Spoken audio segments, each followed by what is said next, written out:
السلام علیکم ورحمۃ اللہ وبرکاتہ۔ بسم اللہ الرحمن الرحیم۔ الحمد للہ رب العالمین، الصلاۃ والسلام علی سید المرسلین وعلی آلہ واصحابہ اجمعین۔ رب اشرح لی صدری رب اشرح لی صدری رب اشرح لی صدری ویسر لی امری ویسر لی امری واحلل عقدۃ من لسانی یفقہوا قولی۔ رب زدنی علما رب زدنی علما رب زدنی علما، آمین یا رب العالمین۔ ہر قسم کی تعریف، حمد ثنا اللہ رب العزت کے لیے لائق اور زیبا ہے، جو ساری کائنات کا ایک و تنہا خالق، مالک، مربی اور منتظم ہے۔ درود و سلام ہو انبیاء اکرام پر، خصوصاً نبی مکرم رحمت للعالمین امام الانبیاء محمد صلی اللہ علیہ وسلم پر اور آپ کے اصحاب پر۔ معزز سامعین اکرام، سورہ شعراء کا یہ آخری خطاب۔ سورہ شعراء میں 11 خطاب کیے گئے۔ پہلا خطاب یعنی پہلی رکوع آیت نمبر 1 سے 9 پر مشتمل، یہ خطاب امت محمدیہ کے لیے کیا گیا، اور اس کے بعد جو بات اس میں رکھی گئی تھی اس کی وضاحت یوں سمجھ لیجئے آپ کہ ہمیں اگزامپل دے کر کے امتوں کا، انبیاء کا اور اچھے اور برے لوگوں کا انجام بتایا گیا۔ اس کے بعد آخر میں 11واں رکوع یعنی 11واں خطاب پھر امت محمدیہ کے لیے۔ اور آج جس آیت پر ہماری کلاس رہے گی وہ ہے آیت نمبر 200 اور 201۔ اس پہ ہم غور کریں گے کہ یہ جو سارے انبیاؤں کے واقعات جو بیان کیے گئے، اور ان امتوں میں اکثریت نے ایمان نہیں لایا، اس کی وجہ کیا تھی؟ کیونکہ اب خطاب ہم سے ہے، ہم ایمان لائیں گے یا نہیں لائیں گے؟ ہم ایمان کے لائق، ہدایت کے لائق کب بن سکتے ہیں، اور کب ہمیں ہدایت سے دور کر دیا جائے گا، کب ہمیں ایمان نہیں دیا جائے گا؟ یہ ہمارے لیے بہت ضروری ہے اس چیز کا سمجھنا، کیونکہ یہ خطاب ہم کوئی انبیاءوں کے واقعات نالج کے لیے نہیں پڑھ رہے ہیں، یہ قرآن میں ہمارا ہی خطاب ہے۔ اللہ نے فرمایا اس میں تمہارا ہی خطاب ہے، تو یہ آپ کے اور میرے لیے نازل ہوئی ہے۔ اور یہ آیت ہم سے کیا اپیل کر رہی ہے؟ آیت نمبر 201۔ اللہ رب العزت سے دعا ہے کہ اللہ رب العزت اسے ہمیں سمجھنے کی توفیق عطا فرما دے۔ اور جو میں آپ کے سامنے رکھنا چاہتا ہوں، اللہ مجھے گویائی عطا فرما دے کہ میں اس بات کو رکھ سکوں۔ اعوذ باللہ من الشیطان الرجیم۔ کذالک سلکناہ فی قلوب المجرمین۔ اسی طرح ہم نے اس کو مجرموں کے دلوں میں داخل کر دیا ہے، یعنی جو انہوں نے تکذیب کیا، جو انکار کیا، اس کو مجرموں کے دلوں میں داخل کر دیا ہے۔ اب جب یہ چیز داخل ہو جاتی ہے تو اس کا نتیجہ کیا ہوتا ہے؟ آیت نمبر 201، وہ اس پر ایمان نہیں لائیں گے حتیٰ کہ وہ دردناک عذاب دیکھ لیں۔ اللہ ہم سب کو محفوظ رکھ۔ وہ اس پر ایمان نہیں لائیں گے۔ یہ جو خطاب چل رہا ہے آیت نمبر 192 سے اور اس سورت کے اختتام تک، یہ خطاب امت محمدیہ سے ہو رہا ہے، اور امت محمدیہ کو بتایا جا رہا ہے کہ یہ ایمان نہیں لائیں گے، اور امت محمدیہ میں آپ اور میں ہیں، تو کیوں ایمان نہیں لائیں گے؟ کیوں نہیں ان کو ہدایت ملے گی؟ ایسی کیا وجہ ہے، ایسی کیا برائی ہے کہ جو آپ میں اور میرے اندر آ جائے تو ہم ہدایت جیسی قیمتی چیز سے، ایمان جیسی عظیم و شان چیز سے محروم کر دیے جائیں گے۔ یہ ہے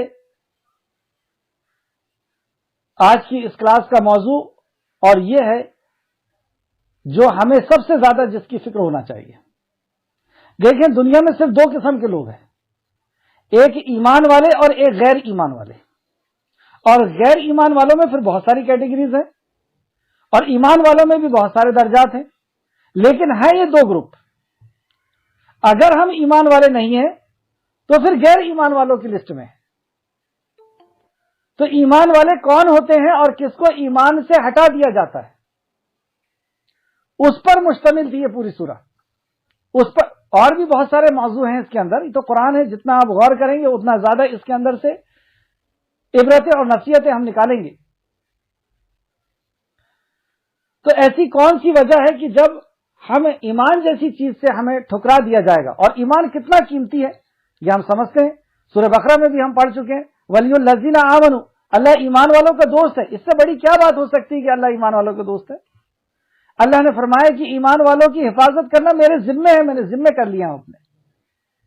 جب عذاب آتا ہے تو اللہ فرماتا ہے کہ میں ایمان والوں کو بچا لیا کرتا ہوں۔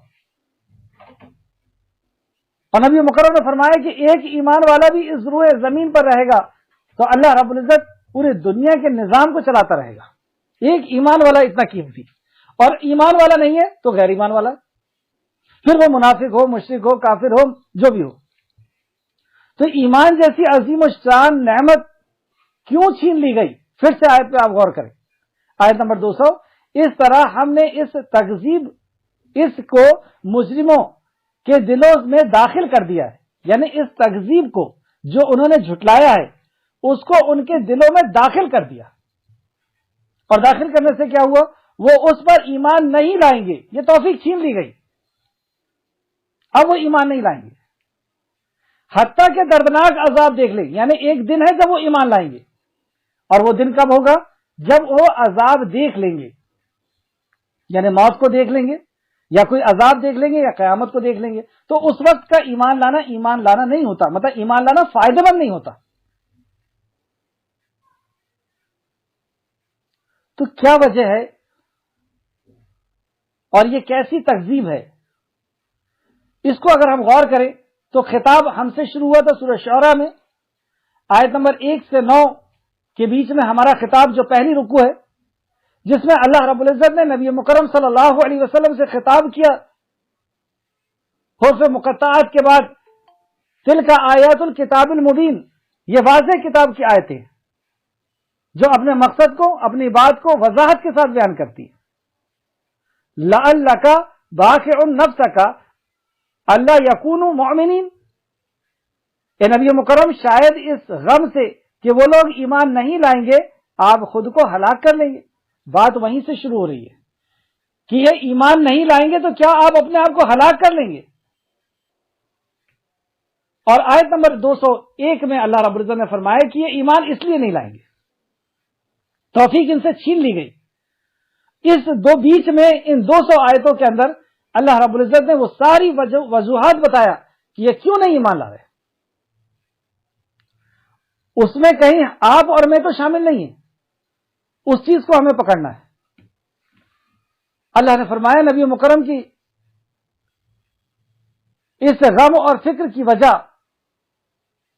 فلا اللہ کا باخع نفسک علی آثارہم ان لم یؤمنوا بہذا الحدیث اسفا، اگر اس کلام پر یہ ایمان نہیں لائیں گے تو کیا آپ اپنے آپ کو ہلاک کر لیں گے؟ تو نبی مکرم کی جو یہ فکر ہے، اور اس قدر فکر، اس قدر ٹینشن کہ یہ لوگ ایمان نہیں لا رہے ہیں، اس کا مطلب یہ ہے کہ دنیا اور آخرت سب برباد کر رہے ہیں، اور قوم کو اپنے آنکھوں کے سامنے برباد ہوتا ہوا نبی مکرم دیکھ نہیں پا رہے، اور آپ کی فکر اس قدر بڑھ گئی کہ آسمان سے وہی نازل فرما دیا اللہ رب العزت نے، اور پھر بتایا کہ وجہ کیا ہے ان کی ایمان نہ لانے کی۔ آپ کے پہنچانے میں کوئی کمی نہیں ہے۔ پھر انبیاءوں کے واقعات اللہ رب العزت نے شروع کیا۔ پھر سے سمجھیں، آیت نمبر 1 سے 9 کے بیچ میں لوگوں کے ایمان نہ لانے، یعنی ہدایت پر نہ آنے کی وجہ سے نبی کریم صلی اللہ علیہ وسلم کو غمناک ہونے پر تسلی دی گئی اور ہدایت کے اصول بتائے گئے. ہدایت کنہیں ملتی ہے اور کنہیں نہیں ملتی, کون سی صفات انسان کے اندر ہوتی ہے جب وہ ہدایت کا مستحق ہو جاتا ہے, اور کون سی چیزیں ہوتی ہیں جب وہ ہدایت سے دور کر دیا جاتا ہے. یہ ہمارے لیے سبق ہے کہ کہیں ایسا تو نہیں کہ ہمارے اندر وہ صفات ہیں کہ جس صفات کی بنیاد پر اللہ رب العزت ایمان سے دور کر دیتا ہے, ہدایت سے دور کر دیتا ہے, اور وہ صفات ہمارے اندر ہے یا نہیں ہے کہ جن صفات کی وجہ سے اللہ رب العزت ہدایت عطا کر دیتا ہے, ایمان عطا کر دیتا ہے. کیونکہ اللہ رب العزت زبردستی کسی کو ہدایت یا زبردستی اپنی عبادت نہیں کرانا چاہتا.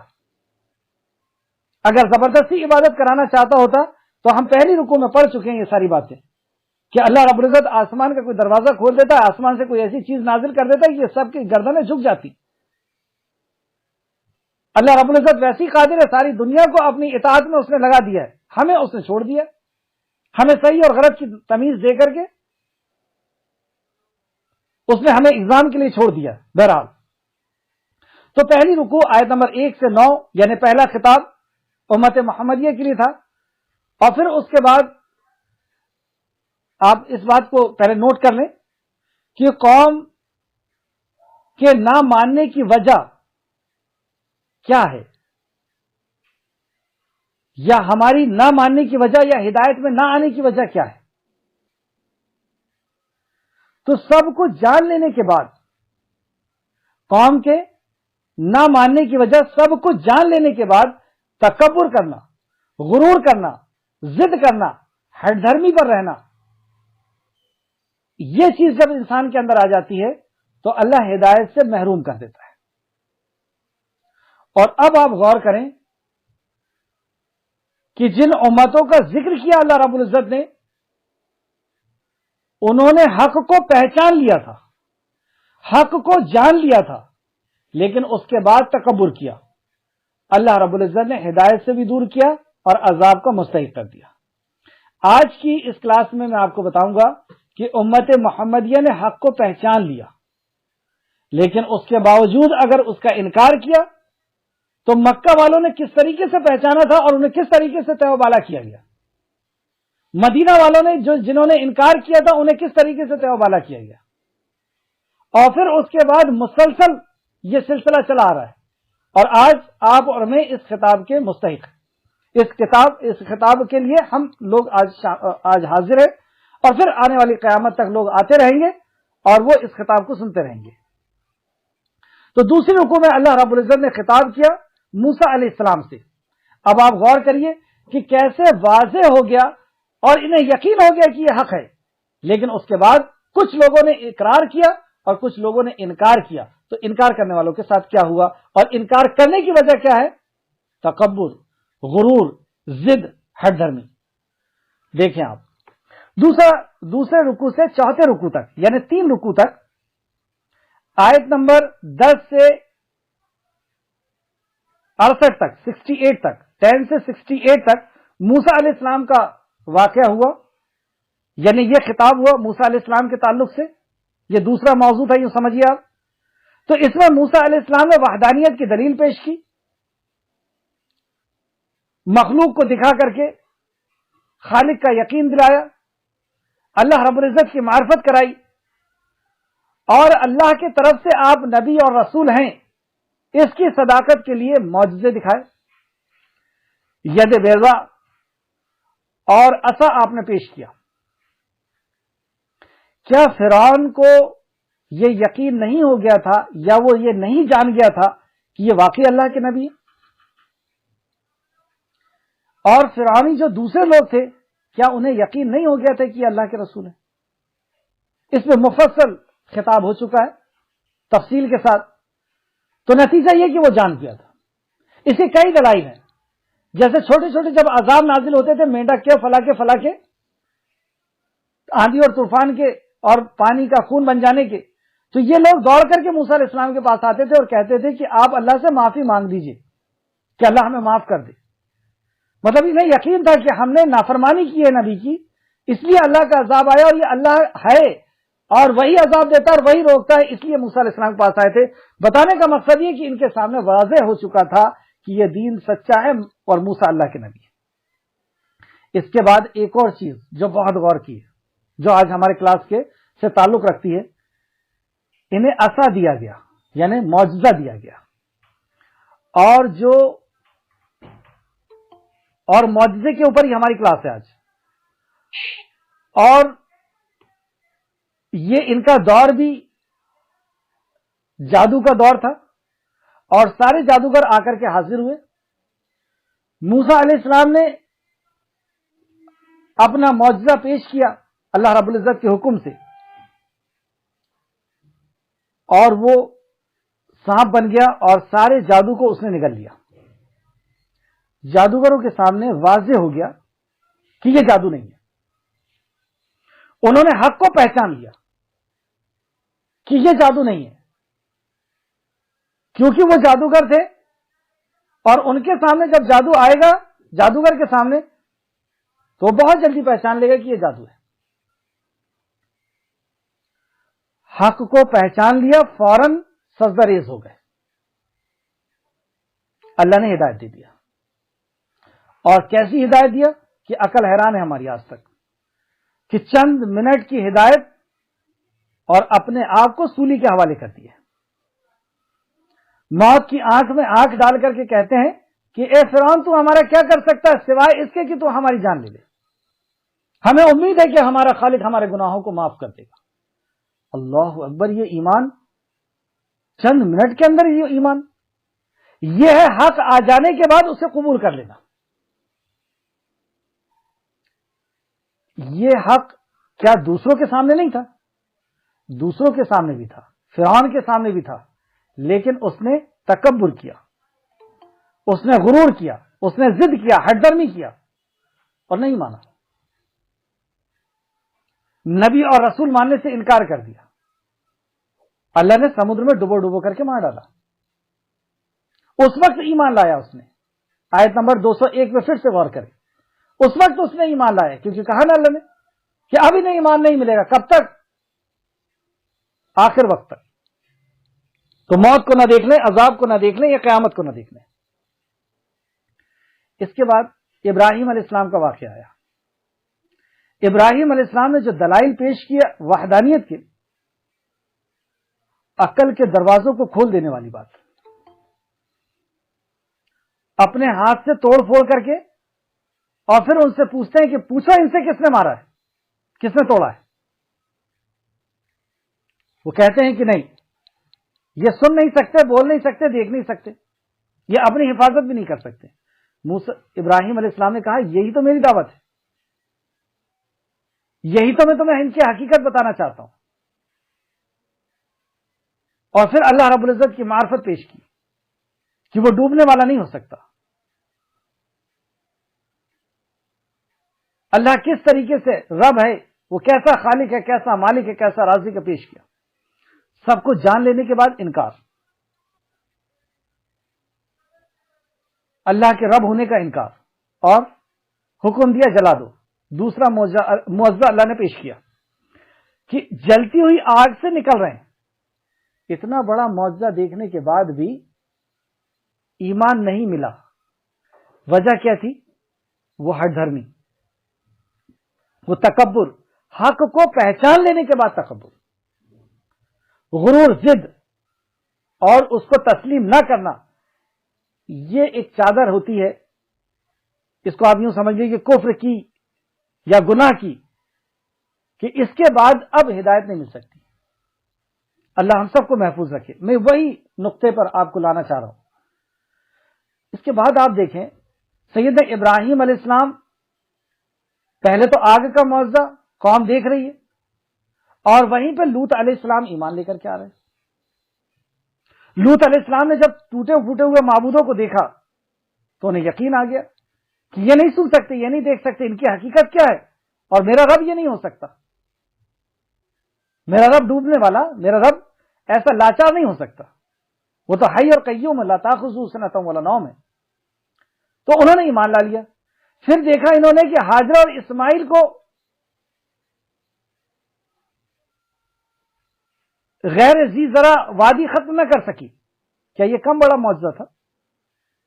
پھر اسماعیل علیہ السلام کو ابراہیم علیہ السلام کی چھری ختم نہ کر سکی، تو حقیقت جان لینے کے بعد بھی انہوں نے انکار کیا۔ یہ 5واں رکوع تھا،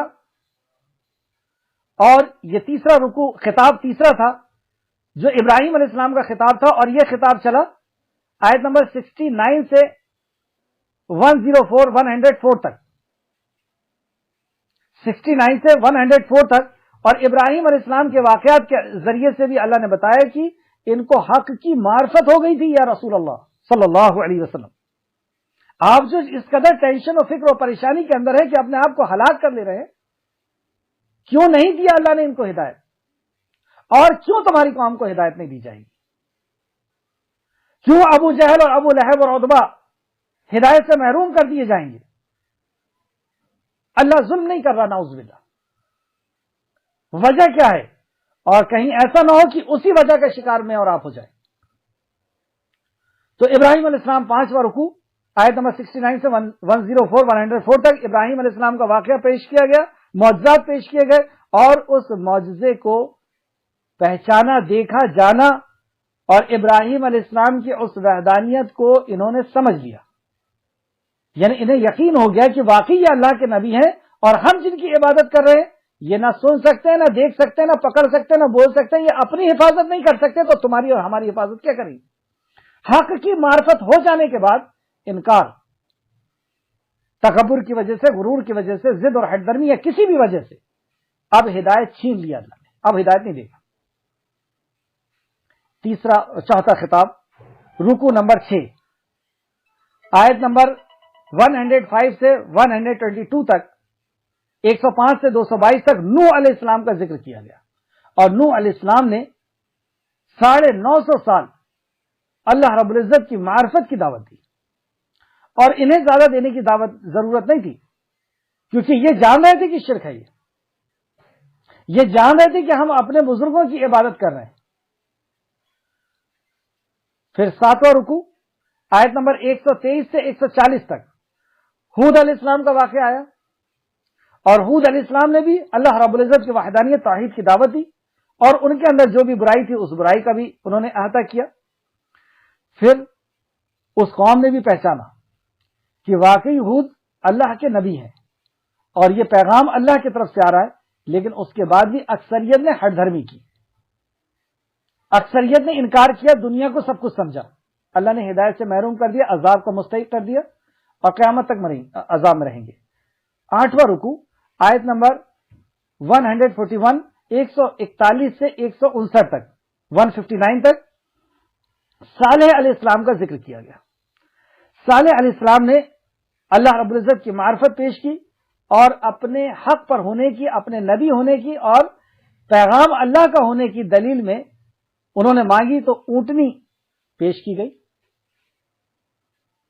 انہوں نے اونٹنی کو دیکھ کر کے پہچان لیا کہ یہ اونٹنی ہمارے علاقے کی تو نہیں ہے، یہ ایسے نسل کی اونٹنی نہیں دیکھی گئی، اس کا جو قد ہے، اس کی جو خوبصورتی ہے، اس کے اندر جو صلاحیتیں ہیں، ویسے اونٹ دنیا میں نہیں دیکھے گئے۔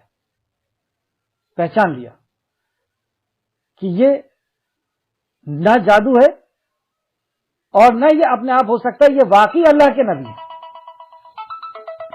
پہچان لینے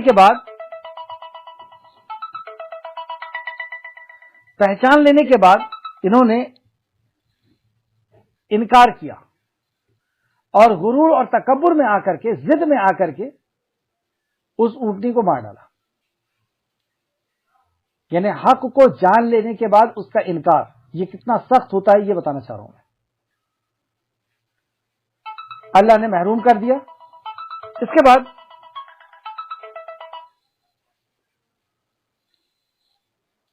اس کے بعد 9واں رکوع آیت نمبر 160 سے 175 تک لوط علیہ السلام کا واقعہ اور قوم لوط کا ایک عمل۔ لوط علیہ السلام کی قوم بھی جان چکی تھی کہ یہ اللہ کے نبی ہیں، 10واں رکوع شعیب علیہ السلام، آپ نے بھی دلائل پیش کیے، پہچان گئی قوم، اس کے بعد انکار کیا۔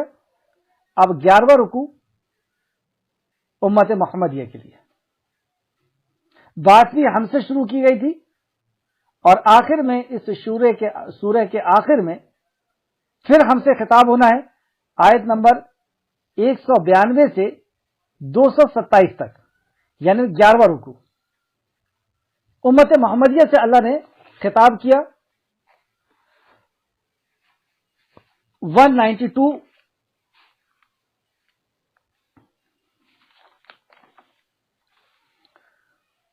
اور اس بات کو بھی جس طرح جادوگروں نے جادو کو پہچان لیا تھا کہ یہ جادو ہے اور یہ جادو نہیں ہے، یہ معجزہ ہے، اور ایمان لے آئے تھے۔ ابراہیم علیہ السلام کی قوم نے پہچان لیا تھا کہ یہ صرف بت ہیں، یہ نہ سن سکتے، نہ دیکھ سکتے، نہ بول سکتے ہیں۔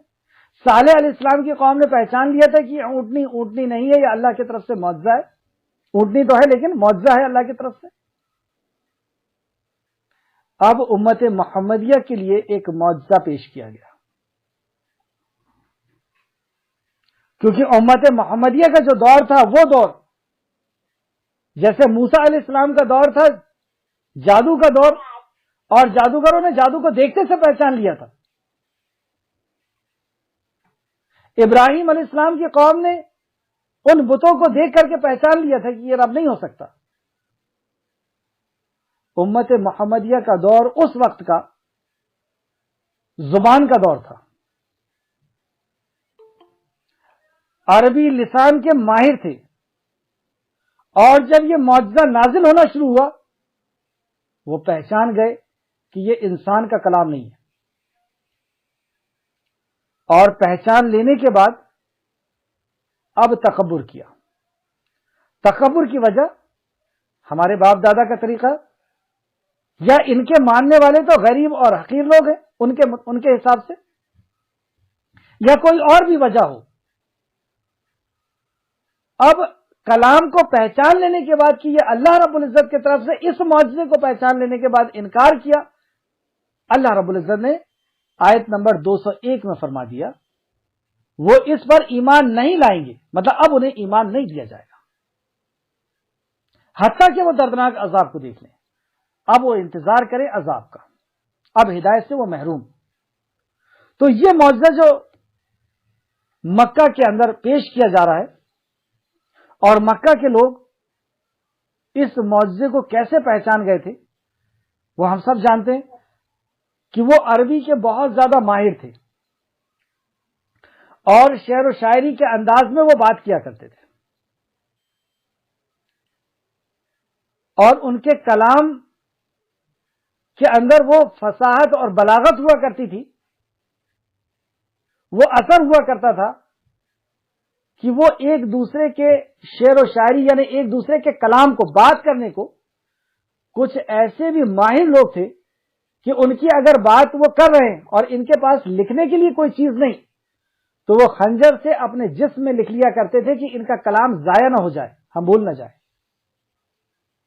ایسے عربی کے جاننے والے، ان کے سامنے جب یہ عربی قرآن نازل کیا گیا تو کئی واقعات آپ کے ذہن میں ہوں گے کہ خانہ کعبہ کے اوپر قرآن کا ایک حصہ ٹنگا ہوا ہے، چند آیتیں ٹنگی ہوئی ہے، اور اس دور کے سب سے بڑے شاعر وہاں سے نکلتے ہیں اور اس کو پڑھتے ہیں اور پھر پڑھتے ہیں اور پھر پڑھتے ہیں اور پھر پڑھتے ہیں اور کہتے ہیں اللہ کی قسم یہ انسان کا کلام نہیں ہو سکتا۔ معجزے کو پہچان لیے، قبول کر لیے۔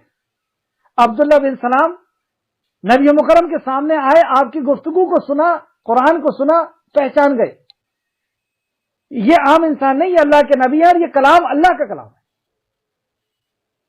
ایمان مل گیا۔ آپ اور میں کہاں پر ہیں اس کو دیکھیں گے۔ پہلے دیکھیں آپ کہ مکہ کے اندر جب امت محمدیہ سے پھر سے خطاب کیا اللہ رب العزت نے، رکوع نمبر 11 آیت نمبر 192 کے اندر، تو فرمایا وَإِنَّهُ لَتَنزِيلُ رَبِّ الْعَالَمِينَ، بلا شبہ یہ نازل کیا گیا ہے یعنی یہ نبی کا کلام نہیں ہے، یہ نازل کیا گیا.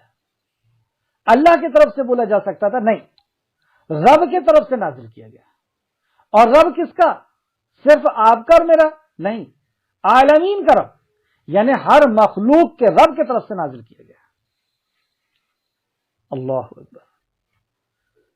پھر اسے کس نے لے کر کے آیا؟ نزل بہ روح الامین. اسے جبرائیل علیہ السلام نہیں کہا گیا، روح الامین لے کر کے آیا، امانت دار فرشتے لے کر کے آئے.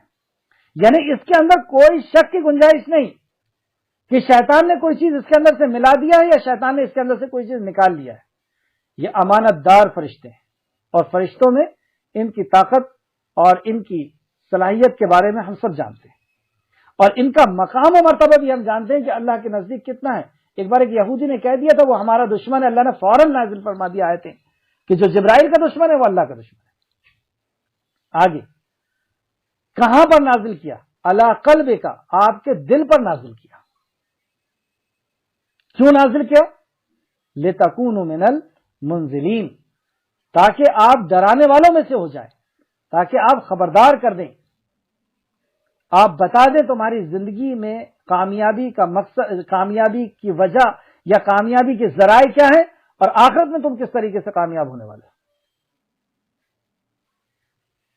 اور اس کو سمجھنے کے لیے، اس کو جاننے کے لیے، اسے کس چیز سے، کس لینگویج میں نازل کیا گیا، کیونکہ دنیا کی بہت لینگویج ہے، تو بلسان عربی مبین، یہ عربی لسان میں، عربی زبان میں اس کو نازل کیا گیا. اب پھر غور کریں، اور بلا شبہ یہ قرآن کا ذکر پہلی کتابوں میں بھی ہے. ایسا نہیں ہے کہ اچانک بیچ میں لا لی گئی. نبیوں کا باقاعدہ سلسلہ چلتا رہا، اور تم کسی نہ کسی مذہب کے تو ماننے والے ہو. آج بھی پوری دنیا سے خطاب کہ تم کسی نہ کسی مذہب کے تو ماننے والے ہو.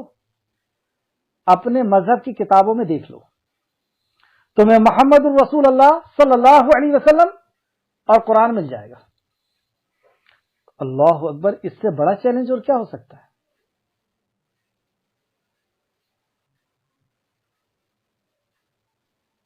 اور وہ قوم جو جاننے والی تھی،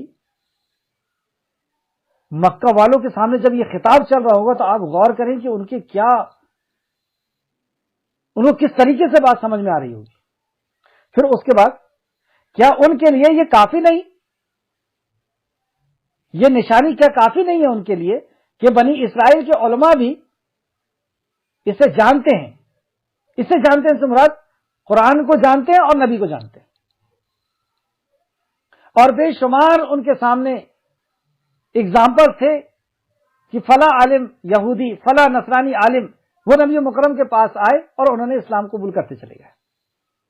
یہاں تک کہ ہندوستان سے بھی ان کی کتابوں کے ذریعے سے ہمیں ملتا ہے کہ راجہ بھوج گئے تھے اور انہوں نے نبی کریم صلی اللہ علیہ وسلم سے بات کی تھی. قرآن و حدیث میں کیونکہ بہت سے لوگ آئے تھے، ہر کسی کا حدیث کے اندر ذکر نہیں ہے، ان کی کتابوں کے ذریعے سے ملتا ہے. تو ایسے یہ بھی بتا دیا گیا کہ کیا ان کے لیے یہ کافی نہیں ہے کہ ان کے علماء بھی جانتے ہیں کہ حق کیا ہے. آگے اگر ہم اس قرآن کو کسی اجمی پر نازل کرتے، یہ ہے بہت غور کی بات، اگر ہم اس قرآن کو کسی اجمی پہ نازل کرتے، یعنی غیر عربی پہ نازل کرتے، جو عربی کا نہیں جاننے والا تھا، پھر وہ اسے ان پر پڑھتا تو بھی وہ اس پر ایمان نہیں لاتے. کیا پتہ چلا کہ کوئی غیر عربی پہ یہ قرآن نازل کیا جاتا اور وہ اسے پڑھتا تو عرب کے لوگ اتنے ماہر تھے کہ وہ پہچان جاتے اور وہ ایمان نہیں لاتے. یعنی اس کو اگر دوسرے اینگل سے ہم دیکھیں تو کوئی اور کلام پیش کیا جاتا اور یہ کہا جاتا کہ یہ اللہ کا کلام ہے، تو وہاں پہ کلام کے اس قدر ماہر تھے کہ فوراً اس کا پوسٹ مارٹم کر دیتے اس سینٹنس کا. جیسے اس دور میں ایک شخص نے نبوت کا دعویٰ کیا تھا اور جب اس نے نبوت کا دعویٰ کیا تو جن لوگوں نے نبی مکرم صلی اللہ علیہ وسلم کے اوپر ایمان نہیں لائے تھے ان میں سے ایک شخص گئے اور کہتے ہیں کہ وہ کہتا ہے کہ کیا تمہارے نبی کیا ان کے اوپر نازل کیا گیا؟ اچھا انہوں نے اسلام نہیں قبول کیا لیکن سورہ عصر نازل ہوئی تھی، انہوں نے سنا دیا کہ ابھی یہ نازل ہوا ہے. تو کہتا ہے کہ میرے اوپر بھی ابھی ابھی کچھ نازل ہوا ہے، اور وہ بتاتا ہے کہ میرے اوپر یہ نازل ہوا ہے. میں وہ لفظ بھول رہا ہوں.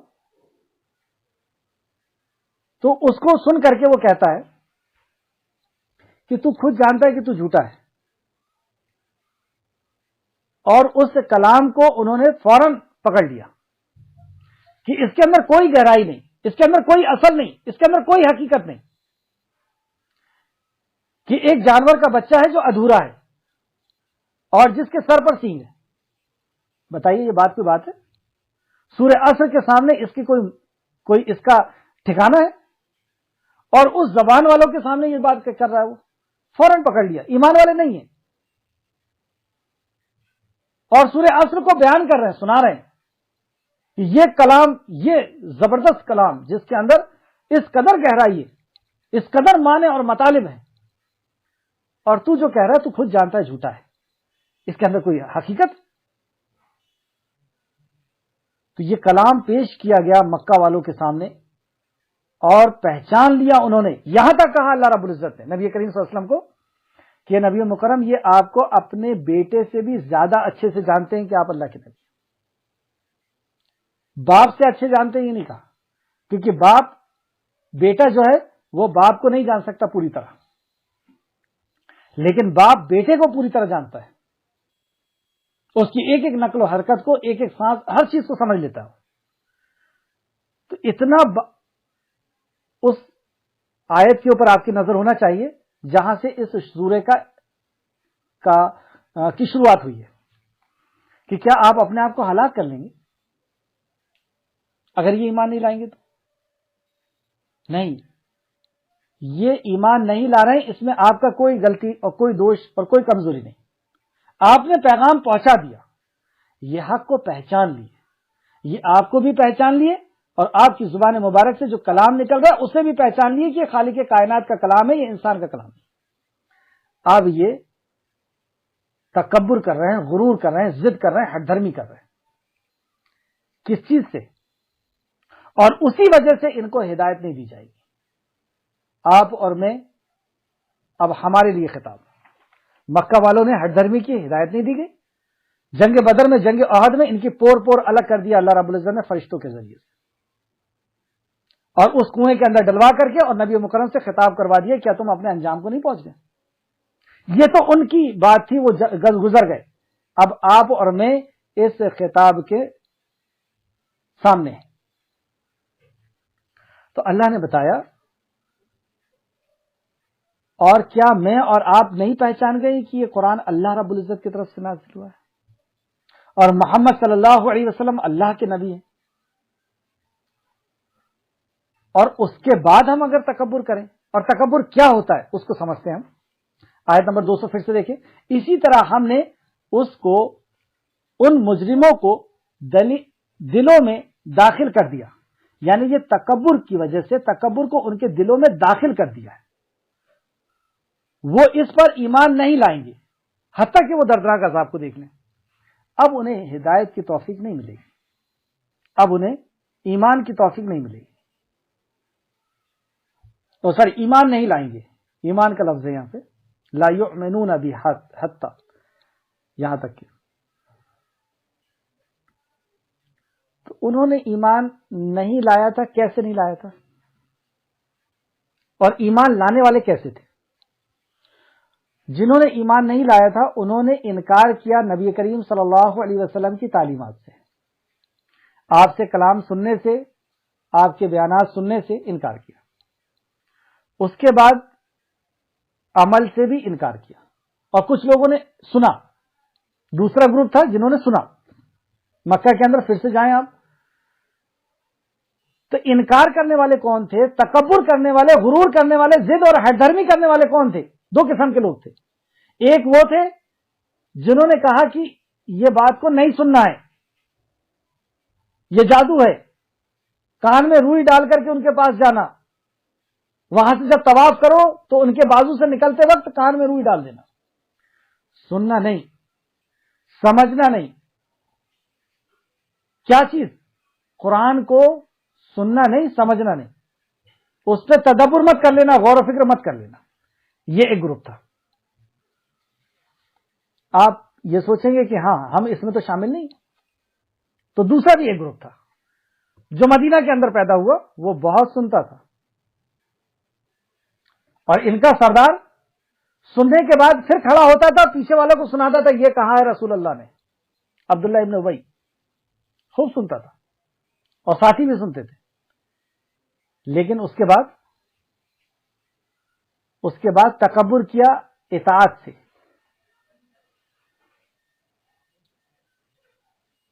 اس پر تدبر سے بھی، اس پر ایمان سے بھی، اور اس پر عمل سے بھی. ہم کہاں ہیں؟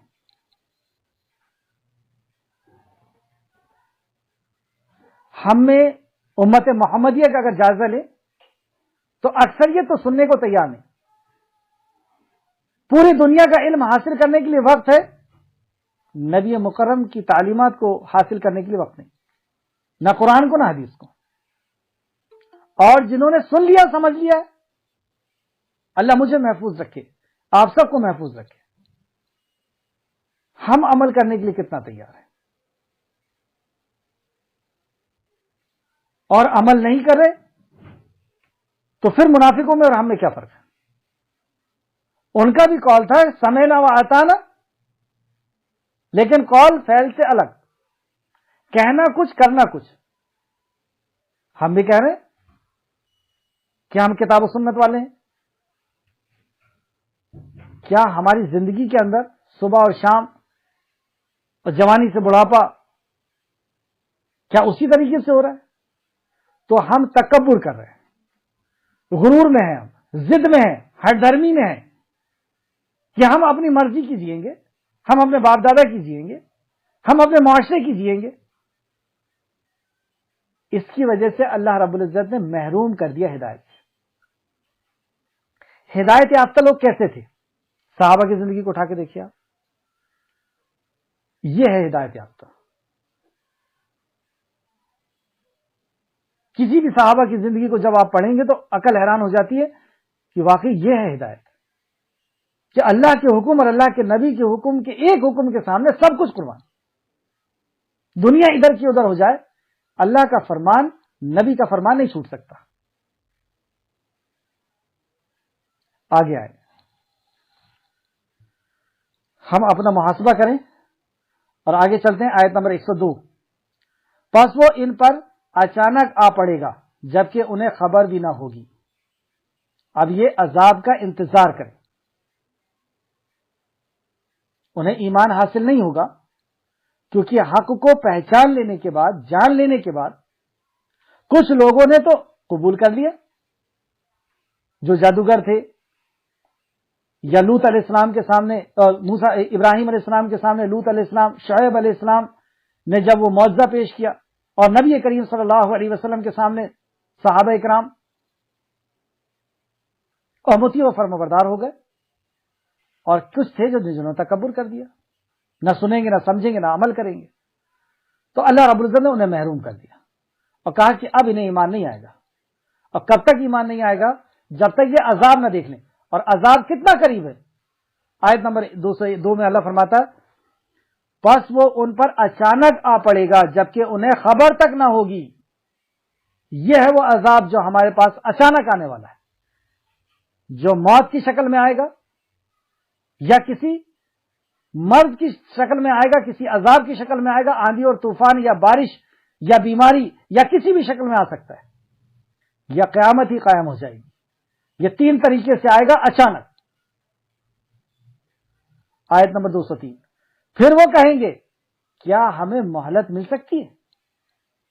پھر وہ کہیں گے اللہ ہم سب کو محفوظ رکھے. یا اللہ ہم سب کو ابھی ہدایت عطا فرما دے.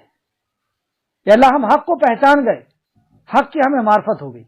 یہ تیرا کلام اور تیرے نبی کو سن لینے کے اور جان لینے کے بعد ہماری ایک ایک روم سے یہ آواز نکل چکی کہ یہ اللہ کا کلام ہے, تیرا کلام ہے آقا, اور محمد صلی اللہ علیہ وسلم تیرے نبی ہے. ہمیں ہدایت عطا فرما دے, ہمیں ایمان عطا فرما دے, ہمیں تیرا مطیع اور فرمانبردار بنا دے. یعنی اب ہمیں اللہ نے آزادی دیا ہے, حق کی معرفت کرا دیا ہمیں, اب آزادی دے دیا ہے کہ ہم اطاعت کرتے ہیں یا تکبر کرتے ہیں, دو چیزیں. غرور, ضد, ہٹ درمی کرتے ہیں یا اطاعت پر آ جاتے ہیں. تو ہمیں آنا پڑے گا, عمل کی آزادی دیا اللہ نے, ہاتھ پیر پکڑ کے نہیں رکھا. شیطان ہمیں اٹھا کر کے میخانے میں نہیں لے کے جاتا, وہ تو صرف وسوسہ کرتا ہے. تو آج جو ہمیں اللہ نے پاور دیا ہے, اس پاور پہ, اس صلاحیت کے ذریعے سے, جیسے ایک آیت کے ذریعے سے میں اپنی بات پھر سے رکھنے کی کوشش کرتا ہوں, اللہ مجھے گویائی دے کہ میں جو کہنا چاہ رہا ہوں میں کہہ پاؤں. آمین. اللہ رب العزت نے 9 قسمیں کھائی ایک جگہ, اور قرآن میں یہ واحد جگہ جہاں پہ اللہ نے 9 قسمیں کھائی, 9 نہیں 11 قسمیں کھائی, اور کہا کہ میں نے انسان کے اندر صحیح اور غلط کی تمیز رکھا ہوں. بس کامیاب ہو گیا وہ انسان جس نے اپنے آپ کو اپنے صحیح پہ کھڑا کیا, اور ناکامیاب ہوا وہ انسان جس نے اپنے آپ کو اپنے غلط پہ کھڑا کیا. تو ہمارے سامنے صحیح اور غلط کی تمیز ہے ہمیں, اور ہمیں کھڑے ہونے کی صلاحیت بھی اللہ نے دیا ہے, طاقت بھی دیا ہے, آزادی بھی دیا ہے. آزادی نہیں چھینا. اگر ہم صحیح پہ کھڑے ہو گئے تو ہدایت ہمارا مقدر بن جائے گی, اور اگر ہم صحیح پہ کھڑے نہیں ہوئے تو پھر ہدایت چھین لی جائے گی. اور پھر ہدایت کب دی جائے گی, ایمان کب دیا جائے گا, جب عذاب آئے گا. اور عذاب کے آنے کی شکل موت ہوگی, عذاب ہوگی, یا قیامت ہوگا. تو پھر وہ کہیں گے کیا ہمیں مہلت دے سکتے ہیں, مہلت مل سکتی ہے. کچھ موضوع میں نے آپ کو لکھوایا تھا بیچ میں کہ ان موضوع پہ آیتوں کو آپ کو چھانٹنا ہے. جیسے ہدایت کس سے ملتی ہے, کیا انسان کے اندر صفات ہوگی تو ہدایت مل جائے گی, اور کون سی چیزیں ہوں گی تو ہدایت نہیں ملے گی. اسی طریقے سے اخلاص کیا ہے, یا اس طریقے سے ایک اور موضوع تھا تقوی, تقوی کی وضاحت. اور ایک اور موضوع لکھیں کہ جب بندہ مر جاتا ہے, یعنی قبر میں چلا جاتا ہے, حشر میں چلا جائے گا یا جہنم میں چلا جائے گا, تو وہ خواہش کرتا ہے کہ مجھے واپس لوٹا دیا جائے. تو وہ واپس آ کر کے کیا کرنا چاہتا ہے, یہ آیتوں کو آپ ڈھونڈیں گے, اور یہ آیتیں بہت سی ملیں گی آپ کو قرآن کے اندر, کہ قیامت میں وہ آرزو کریں گے, جہنم میں وہ آرزو کریں گے کہ مجھے مہلت دے دی جائے ایک دن کی. تو ایک دن میں وہ کرے گا کیا آ کر کے, کیا وہ دولت کمائے گا, عزت کمائے گا, شہرت کمائے گا, یا مسائل کو سیکھے گا, مسائل کو جانے گا. آپ پائیں گے کہ وہ کہتا ہے کہ مجھے جانے دیا جائے, میں ایمان لاؤں گا, توحید لاؤں گا, اللہ اکبر, توحید لاؤں گا, جس کو سیکھنے اور سمجھنے کی ہمارے کو کوئی ضرورت محسوس نہیں ہوتی. لیکن جب مر جائیں گے تو آرزو کریں گے کہ واپس جانے دیں ہمیں, ہم ایمان لائیں گے, یعنی توحید لائیں گے. تو یہاں پر بھی وہ ایک موضوع میں نے آپ کے لیے ذہن میں ڈالا کہ اس قسم کی آیتوں کو نکالنا ہے. پھر وہ کہیں گے کیا ہمیں کچھ مہلت مل سکتی ہے. اب مہلت نہیں ہے, آج آپ کے اور میرے سامنے حق آ چکا ہے, اور میں یہ سارا بیان اپنے لیے ہی کر رہا ہوں کہ سب سے پہلا مخاطب میں ہی ہوں اس کلام کا, کہ حق آ چکا ہے, میں نے پہچان لیا ہوں اللہ کی قسم کہ یہ اللہ کا کلام, کسی انسان کا کلام نہیں. اس کو پڑھ کر کے میری روح یہ آواز دیتی ہے کہ انسان کا کلام نہیں ہو سکتا. اب اگر قبول نہ کیا تو وہ محروم کر دے گا ہدایت سے, محروم کر دے گا ایمان سے. اور اور جو مقدر ہے وہ تو ہو کر کے رہے گا.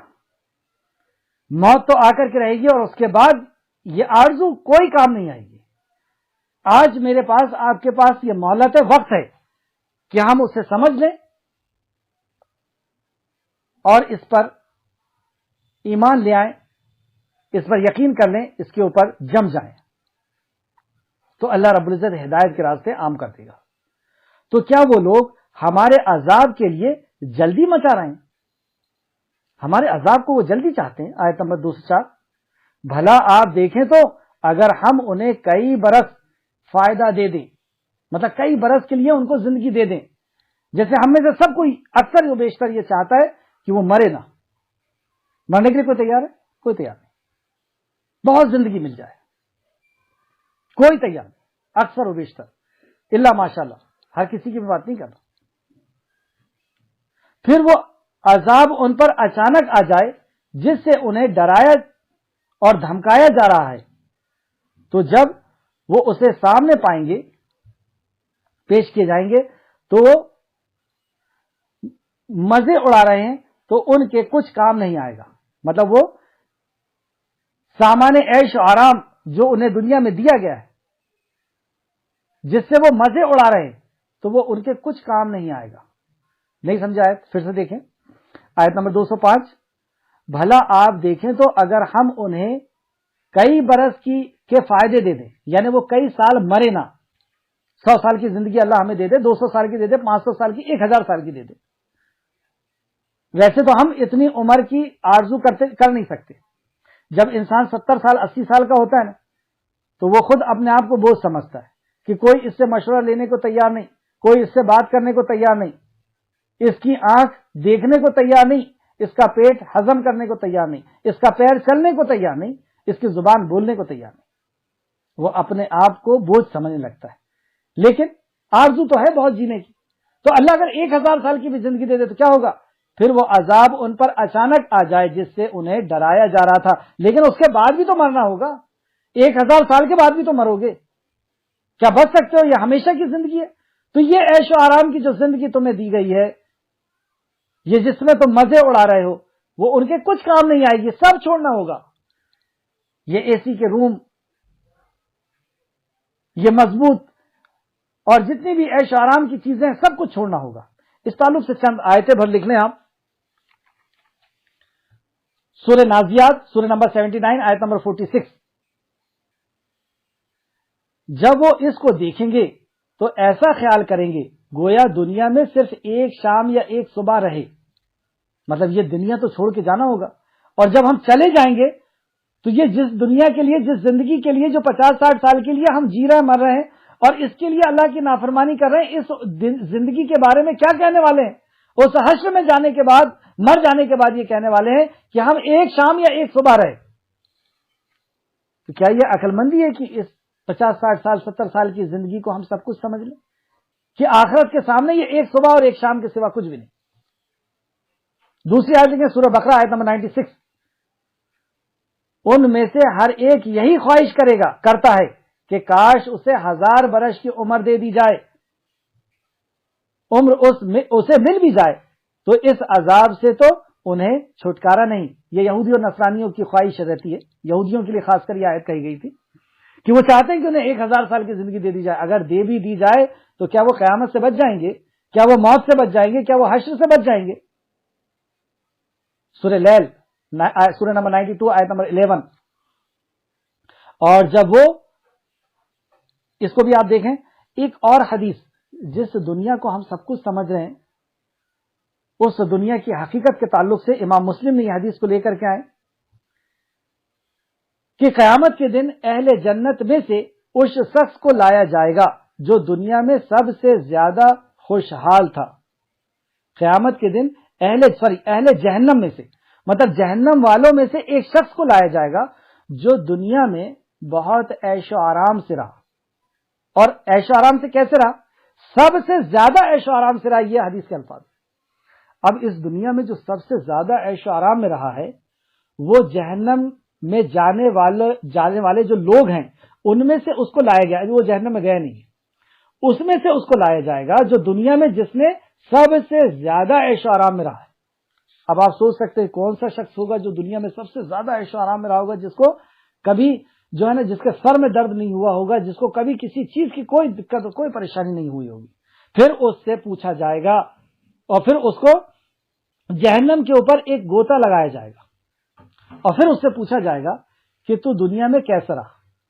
تو وہ کیا کہنے والا ہے کہ میں دنیا میں کبھی ایسو آرام اور سکون اور چین میں نے دیکھا ہی نہیں. مطلب یہ 60-70 سال کی ایسی زندگی اگر ہمیں مل جائے کہ اس زندگی کے اندر کوئی تکلیف اور کوئی پریشانی نہ ہو اور جہنم کی صرف ایک گوتا لگا کر کے نکالا جائے گا تو سارے عیش و آرام بھول جائیں گے. اور جو اس دنیا کے اندر سب سے زیادہ تکلیف میں جس نے زندگی گزاری ہے، جیسے مان لیتے ہیں اس کے ہاتھ پیر نہ ہو، اس کی آنکھ نہ ہو، اس کا پیٹ ادھورا ہو اور ایسے گھسٹ گھسٹ کے اس نے پوری زندگی گزارا ہے، اب وہ جہنم اس کو لایا جائے گا اور جنت کے ایک سیر کرائی جائے گی، ایک گوتا لگایا جائے گا اور پھر اس سے پوچھا جائے گا کہ تو دنیا میں کیسا رہا.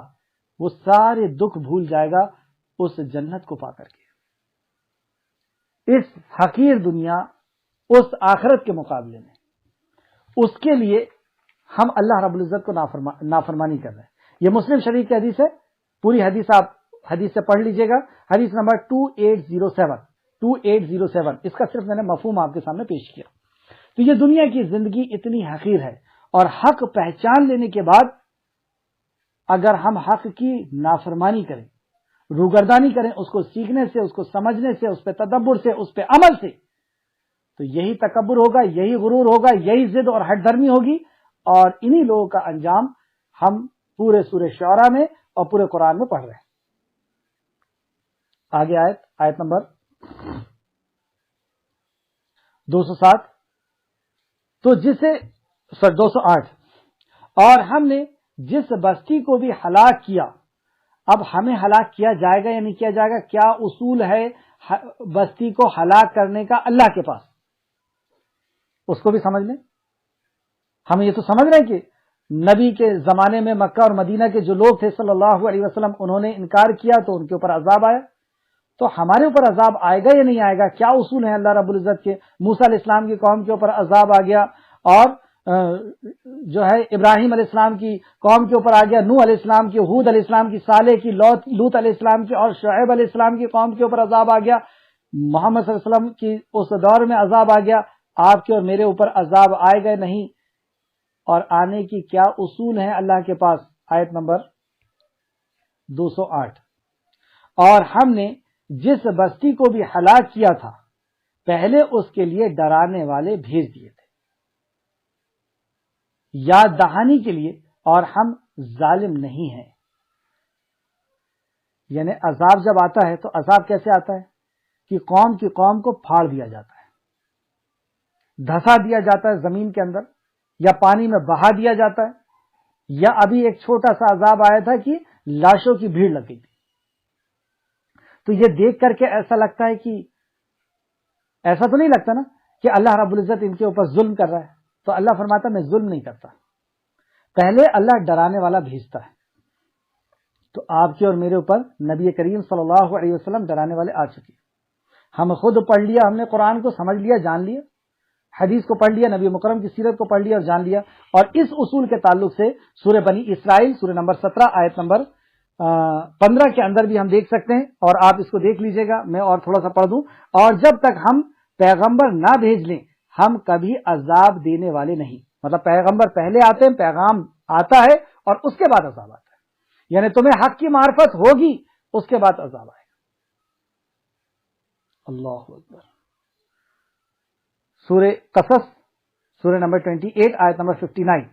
اور آپ کا پروردگار بستیوں کو ہلاک کرنے والا نہیں جب تک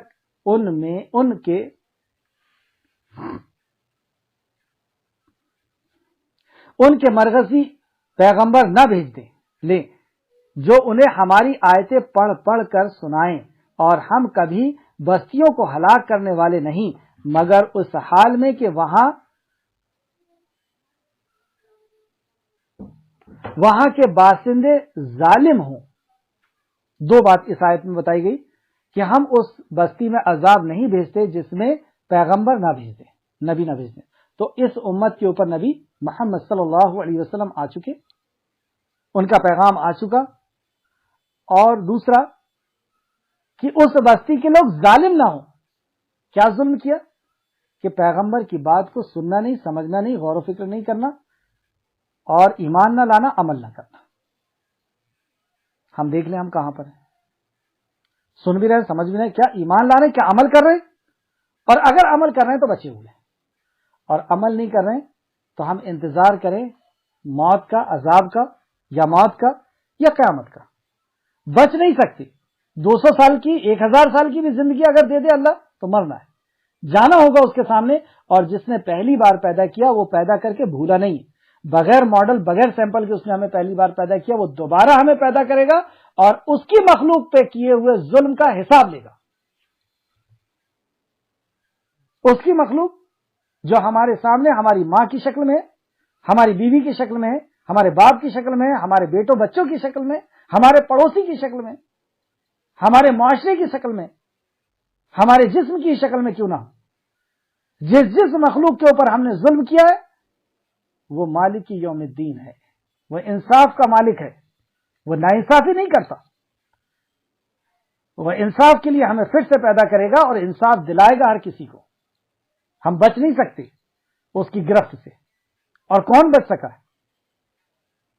تو یہاں پہ اللہ رب العزت نے فرمایا، آخر آیت آج کی کلاس کی، یہ یاد دہانی کے لیے وہ ہم ظالم نہیں ہیں۔ تو یہ جان لو تم کہ اللہ ظالم نہیں ہے۔ پہلے تمہیں حق کی معرفت کرا دیا، پہچان کرا دیا کہ جانور حاجت روا اور مشکل کشا نہیں ہو سکتا، پیڑ پودے مشکل کشا حاجت روا نہیں ہو سکتے، کوئی مرا ہوا شخص، کوئی انسان حاجت روا مشکل کشا نہیں ہو سکتا، کوئی مخلوق حاجت روا اور مشکل کشا نہیں ہو سکتی۔ اب اگر ہم نے کسی اور کو عزت کا مالک سمجھا ہے، کسی اور کو رزق کا مالک سمجھا ہے، کسی اور سے سب سے زیادہ ڈرے ہیں، اور جتنے بھی قسم کے توحید ہے اور شرک ہے ان سب کو لے کر کے ہمیں اپنے خالق کے سامنے حاضر ہونا ہے۔ تو یہاں فرمایا کہ یاد دہانی کے لیے اور ہم ظالم نہیں ہیں۔ تو اللہ رب العزت اب جو عذاب دے گا یا موت دے گا، اور موت کے بعد پیر کو گھسیٹتے ہوئے جب خالق کائنات کے سامنے جائیں گے تو یہ ظلم نہیں، سب کچھ اس نے بتا دیا ہے۔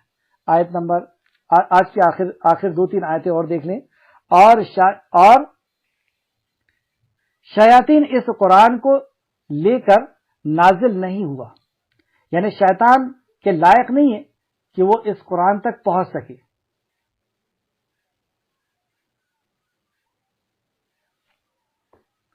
ہے نا، شیطان اس کو لے کر کے نازل نہیں ہوا، یہ قرآن جبرائیل علیہ السلام لے کر کے نازل ہوئے ہیں اور نبی مکرم کے قلب پہ، اور نہ یہ ان کے لائق ہے، یعنی شیطان کے لائق نہیں ہے کہ وہ اس کو لے، اور نہ وہ اس کے استطاعت ہی رکھتے ہیں، اس کی طاقت بھی وہ نہیں رکھتے۔ کیا فرمایا؟ الا جبل لرأیتہ خاشعا متصدعا من خشیۃ اللہ وتلک الامثال، وہ ہے یہ کلام کہ اسے پہاڑ پر بھی نازل کرتے تو وہ ریزہ ریزہ کر دیتا۔ اور آخر آیت آج کی کلاس کی، بلا شبہ وہ تو اس نے بلا شبہ وہ تو اس سے سننے سے بھی دور کر دیے گئے، اور وہ شیطان تو اس کو سننے سے بھی دور کر دیے گئے۔ تو جب قرآن نازل ہو رہا تھا تو سورہ جن میں آپ پڑھ سکتے ہیں، سورہ جن آیت نمبر 8 سے 10 تک کہ پہرے لگا دیے گئے تھے، شولے ان کے پیچھے لگ جایا کرتے تھے، تو یہ شیطان سن بھی نہیں پاتے تھے کہ اللہ رب العزت نے کیا نازل فرمایا۔ ایسی حفاظت کے ساتھ اس کلام کو نازل کیا گیا ہے۔ آج کی وقت زیادہ ہو گیا، کلاس کو یہیں تک رکھتے ہیں، آگے بھی یہی خطاب مسلسل چلے گا، اور کل انشاءاللہ تعالی یہ سورہ شعراء جو ہے اپنے اختتام کو پہنچے گی۔ یہاں سے ابھی تک وہ بات سامنے آئی جو مکہ والوں کے سامنے تھی، اور اس معجزے کو وہ بہت اچھی طریقے سے پہچان گئے تھے کہ یہ قرآن محمد صلی اللہ علیہ وسلم کا خطاب نہیں ہے، یہ اللہ رب العزت کا خطاب ہے، اور محمد صلی اللہ علیہ وسلم جو بول رہے ہیں یہ ان کے طرف سے نہیں ہے، اللہ کی طرف سے۔ جس طریقے سے موسیٰ علیہ السلام کے دور میں جادوگر پہچان گئے تھے، لوط علیہ السلام ابراہیم علیہ السلام کے دور میں پہچان گئے تھے، شعیب علیہ السلام کے ساتھی پہچان گئے تھے اونٹنی کو، اسی طریقے سے یہ بھی پہچان گئے تھے، اور اسی طریقے سے آپ اور میں بھی اس کلام کو جان رہے ہیں، پہچان رہے ہیں کہ یہ انسان کا کلام نہیں ہے اور شیطان کی طاقت نہیں ہے اس کے قریب آ جائے۔ آج دیکھیں کسی کے اوپر اگر شیطان سوار ہو جاتا ہے، اس قرآن کو پڑھتے ہیں وہ چیختا ہے، چلاتا ہے، بھاگتا ہے، نکل جاتا ہے، دوبارہ اس گھر میں نہیں آتا۔ جس گھر میں سورہ بقرہ کی بھی تلاوت کی جاتی ہے اس گھر سے وہ بھاگ، اب آج تک اس کے اندر ہمت نہیں ہے کہ اس کلام کا مقابلہ کرے۔ تو ہم جان رہے ہیں، کئی پہلوؤں سے ہم نے جان لیا کہ یہ کلام اللہ رب العزت کا کلام ہے۔ اور اس کے بعد بھی اگر ہم نے ہٹ درمی کیے، روگردانی کیے، تکبر کیے، انکار کیے اس کو سیکھنے سے، سمجھنے سے، عمل سے، ایمان سے، تو پھر یہ تباہی اور بربادی ہے، پھر ہمیں مہر لگا دی جائے گی اور ہدایت سے دور کر دیا جائے گا۔ اور کب تک؟ آیت نمبر 201 موت تک، 202 انجام تک، وہاں پر قیامت تک یا عذاب تک، اور اس عذاب کو دیکھ کر کے ایمان لائیں گے، اور اس وقت کا ایمان کوئی کام نہیں آئے گا۔ تو آج ہم ایمان لا لیں، یعنی یقین لا لیں، یقین کر لیں۔ اور اس کے بعد آپ جو دوسرا موضوع یہاں سے اس رکوع کے اندر، رکوع نمبر 11 کے اندر دوسرا موضوع یہاں سے شروع ہوگا کہ اس پیغام کو کس طریقے سے پہنچانا ہے۔ اللہ رب العزت سے دعا ہے کہ اللہ رب العزت ہمیں صحیح معنوں میں قرآن فہمی کا ذوق اور شوق عطا فرمائے، ہمیں ایمان عطا فرمائے، ہم نے جو تصدیق کیا ہے اس پر ہمیں ایمان والا بنا دے، اور اے اللہ ہم تجھ سے تیری ہدایت کا سوال کرتے ہیں، اس سے زیادہ دنیا کے اندر کوئی قیمتی چیز نہیں۔ اے اللہ تو ہمیں ہدایت عطا فرما دے۔ اے اللہ جب تک دنیا میں زندہ رکھ، ایمان اور اخلاص کے ساتھ ہمیں زندہ رکھ، ہمارا خاتمہ بالخیر فرما دے آقا، ہمارا خاتمہ خیر پر فرما دے، آمین یا رب العالمین۔ السلام علیکم ورحمۃ اللہ وبرکاتہ۔